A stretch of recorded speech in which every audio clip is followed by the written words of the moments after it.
Hey everyone, so it's time for me to finally address a topic that has been bothering me for a long time, which is this popular idea that has gained a lot of traction among the community that the Monster Trio, as we know it, is ending, because now Jinbei is joining the crew.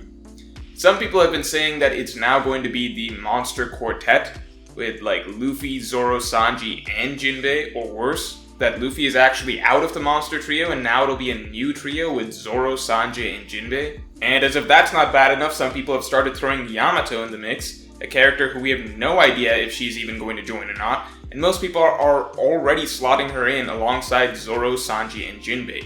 No, I would bet all the money I have in the world that the dynamic of Luffy, Zoro, and Sanji is never going to change, and that we will get to the end of Wano without Jinbei or Yamato throwing off this dynamic in any way.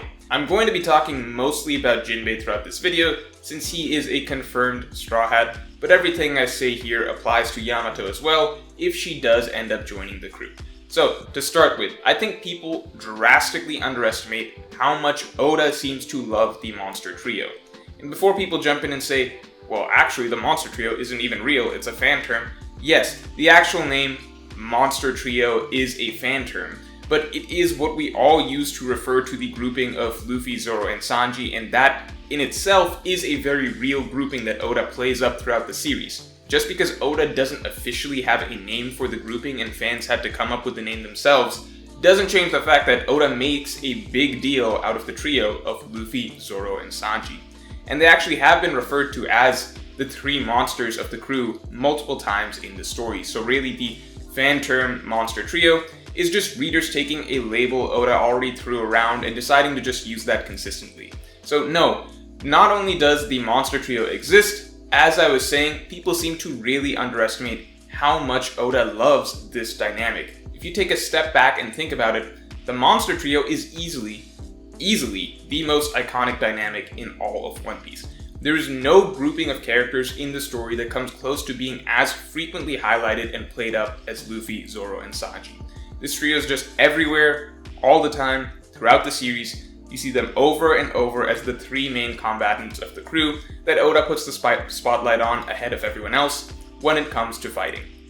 And you might be thinking, okay, sure, that's true, but that doesn't necessarily mean Oda can't add another character to the mix. Well, it kind of does. If you look at how Oda set the core dynamic for the story from the start. The story starts with 5 main characters.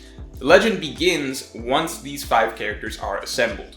Everything before this was really just the prologue of the story. That was the significance of them literally departing from Log Town, the town of beginning. Yes, we have the main Straw Hats, but these 5 are the main Straw Hats. And you'll notice that even if other Straw Hats get certain arcs where they get to really shine, or have big storylines, these 5 will pretty much always consistently have important running storylines in any major arc. They get the lion's share of the screen time, panel time, dialogue, and story focus.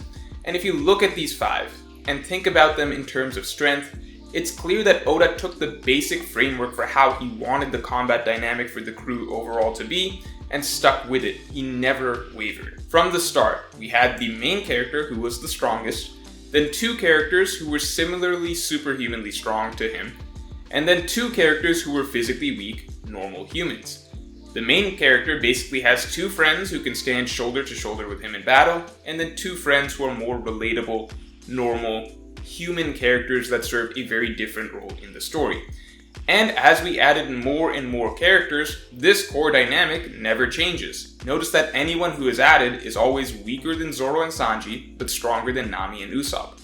I mean, we already know that Oda didn't have every Straw Hat clearly planned out from the start, but in any early iteration of the crew you see, this core group of 5 was always his constant. After deciding on these 5, he could build and embellish the story and add more characters to the main cast from there on, but the foundation is the dynamic of these 5, and that hasn't changed to this day. Nami and Usopp are deliberately the weakest because they can bring a different dimension to the story by being normal humans. Nami is the rational, guiding mother figure for Luffy amongst a gang of superpowered freaks, and Usopp is Luffy's best friend. By having 2 human companions like this, we can get a lot more grounded and real interactions throughout this series. At the same time, Zoro and Sanji are on the opposite end of the spectrum, where they were always written to be Luffy's left and right hand men in battle. And yeah, fans kind of toss around the term, left and right hand, but it's true. That is genuinely what we are shown in the story. In every situation where Luffy cannot do enough on his own, he's stuck, or outmatched, or taken out of the picture for the moment, that is Zoro and Sanji's role specifically, to be able to stand in for him and do what must be done until their captain is back on his feet. And yes, that's true of the entire crew to a degree, but it's doubly so for these two in particular. There's this secondary burden that they both carry that is unique to them. Like when they just need to survive until Luffy is freed to fight Arlong. Zoro and Sanji are the last line of defense to make that happen. When the crew is overwhelmed and Luffy can't protect them from the Marines, it falls on Zoro and Sanji to each be able to take a part of the crew under their wing. When Luffy is knocked out, and the entire crew has already shown that they are willing to sacrifice themselves for him, only to get knocked out as well, there is still this secondary burden of Zoro and Sanji specifically, where they still have to get back up, and they alone have to remain as the two remaining pillars to protect the rest. That's their job throughout the entire series. That's who they are to Luffy. Just as Usopp and Nami are his weakest, most human companions, Zoro and Sanji are the two that are his right and left hand, who can not only stand shoulder to shoulder with him in battle, but also be able to pick up the burden of the captain when he cannot do it himself. This dynamic that the three of them share is one of the cornerstones of the entire series. Oda literally chose to reunite the entire crew after 2 years, specifically by having Luffy first meet up with Zoro and Sanji, and then the three of them, as a trio, coming together to complete the crew.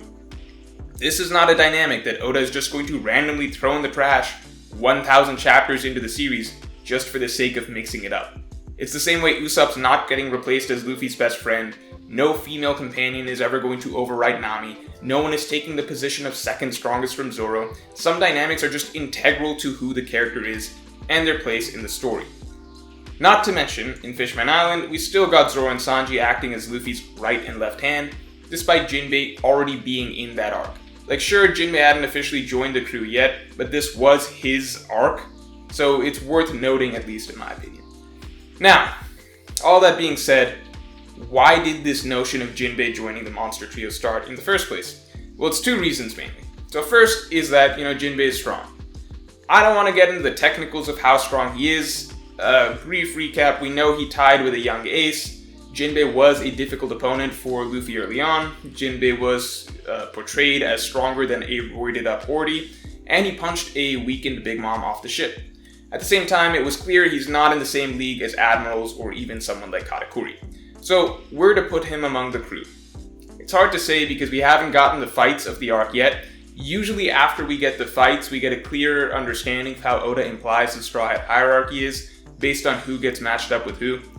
As it is right now though, it definitely looks like Jinbei could be potentially comparable to Zoro and Sanji. I've seen people saying he's even stronger than both of them at the moment.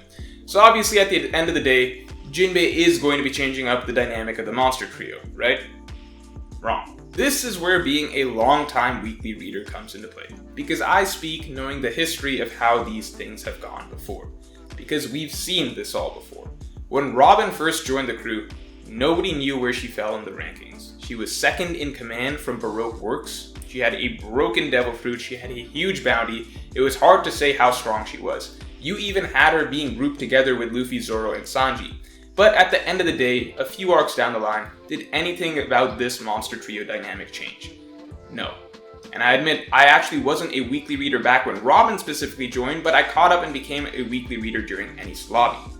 And let me tell you, everything that you're seeing now with Jinbei, all this discussion and speculation of how he's going to affect the monster trio, was exactly the same with Frankie.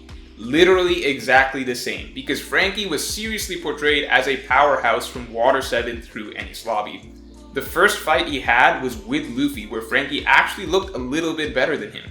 Frankie was the first character to make any CP9 member sweat, and it looked like he could have legitimately taken Blue Note.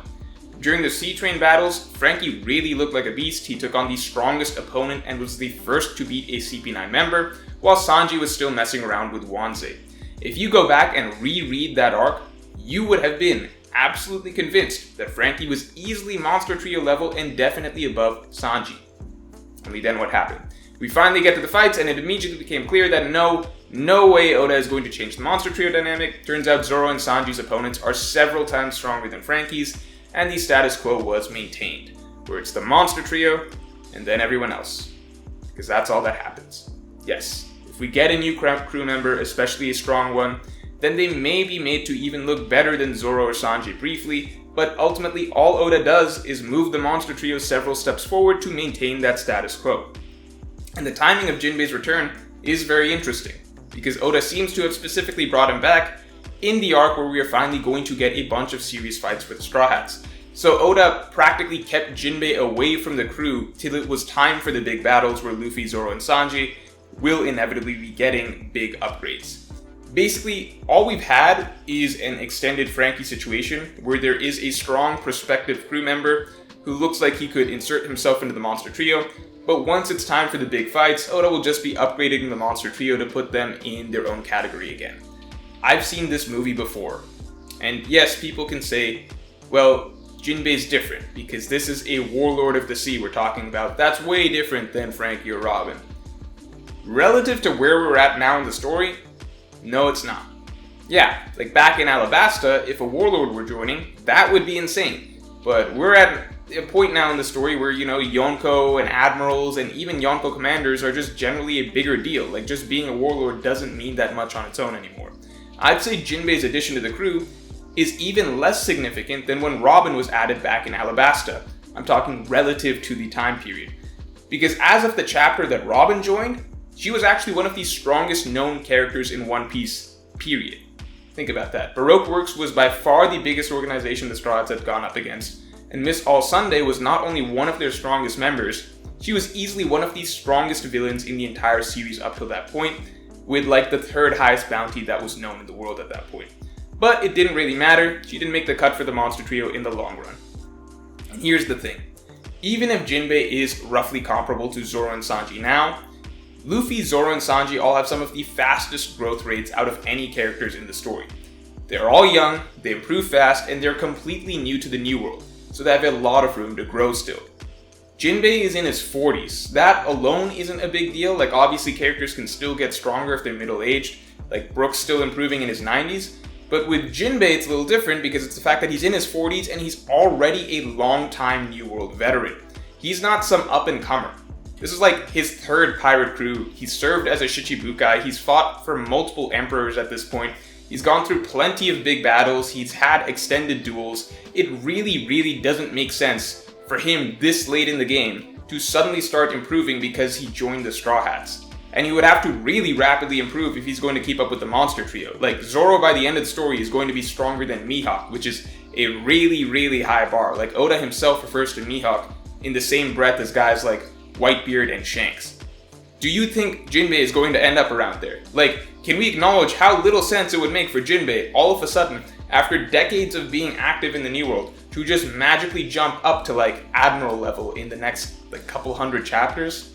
The fact that we're going to be seeing Luffy, Zoro, and Sanji taking on top tier characters so soon already feels, really fast, even for them. But we can excuse it to a degree because, they're young, they're talented, they have fast growth rates, they're about to get a lot of experience under their belt. We could see them leveling up to leapfrog a lot of established, powerful characters in the span of, a few hundred chapters. That's fine, I guess. But Jinbei doesn't really make a lot of sense. I think the much more likely case is that Jinbei is probably about as strong already as he's going to get, maybe improves a little bit, but he doesn't really need to get a lot stronger by the end of the series. He's already an experienced fighter who is a solid late game addition to the Pirate King's crew. I find it way more likely that we see guys like Frankie catching up to Jinbei by the end of the series, while the Monster Trio continues to pull much further ahead than everyone else. But the real big argument that people bring up for why it makes sense for the Monster Trio as we know it to end here, for Luffy to leave the trio and be replaced by Jinbei, is the argument that, well, this is what the other Yonko crews are like. After all, pretty much every Yonko crew, at least looking at the original 4, they all have this very similar structure of 3 elite commanders underneath the captain. And in all these cases, the captain is significantly above their 3 commanders. It's arguably been implied that an entire Yonko crew together could not defeat their Yonko captain. But what about the fact that Yonko crews have this structure? Doesn't matter, the Straw Hats are their own crew. But since I know that won't satisfy a lot of you, look, if you really want to compare them to another crew, then there's really only one crew that makes sense, and that's the Pirate King's crew. And guess what? Roger didn't have 3 commanders. He had Rayleigh and Scopper Gaban. He had a right and left hand man. It wasn't Rayleigh, Scopper, and this dude. So come on, like, I'm surprised people try so hard to fit the Straw Hat's crew structure into something it's not, just based on the Yonko. But then at the same time, somehow ignore what the Pirate King's crew was like, because it sure looks like Roger had a right and left hand man. It looks like there was a monster trio situation going on here. If you want the Straw Hats to parallel any crew structure, if you need them to parallel some crew structure, then at least look at the one that actually makes sense. Like, Luffy's not trying to be a Yonko, he's going well beyond that. He's not going to leave his right and left hand man in the dust. His crew is going to be a little more impressive than that.